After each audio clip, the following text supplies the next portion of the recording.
बदले खुला में नामालूम माल मुतय्यन करने की बात सूरतें। मसलन अगर खुला में ये तय हुआ कि औरत की मुट्ठी में या उसके घर में जो कुछ है वो सब शौहर को दिया जाए, तो इस सूरत में मुट्ठी या घर में जो माल मिलेगा वो सब शौहर का हक होगा। और अगर कुछ माल ना निकले तो मुफ्त में तलाक वाक़ हो जाएगी। एक सूरत।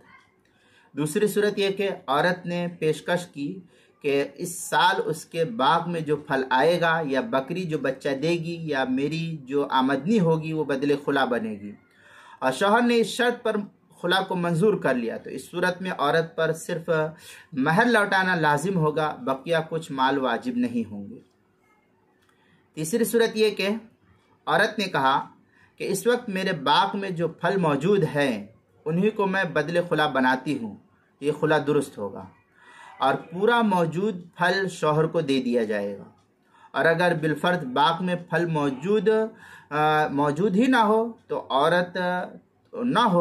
औरत लिया हुआ महर शौहर को लौटा देगी वापस। और अगर अभी तक शौहर ने महर अदा ना किया हो तो वो उसके ज़िम्मे से साक़ित हो जाएगा। ये तफसील जो है फतावा शामी में है, वहाँ से तलखीस की गई है इसकी। फतावा शामी जो ज़करिया बुक डिपो देवबंद का हिंदी नुस्खा, उसकी 5वीं जिल्द सफ़ा 97, किताबुल मसाइल उसकी 5वीं जिल्द सफ़ा 256 और 257 पर इसको नकल किया गया, वहाँ देख सकते हैं।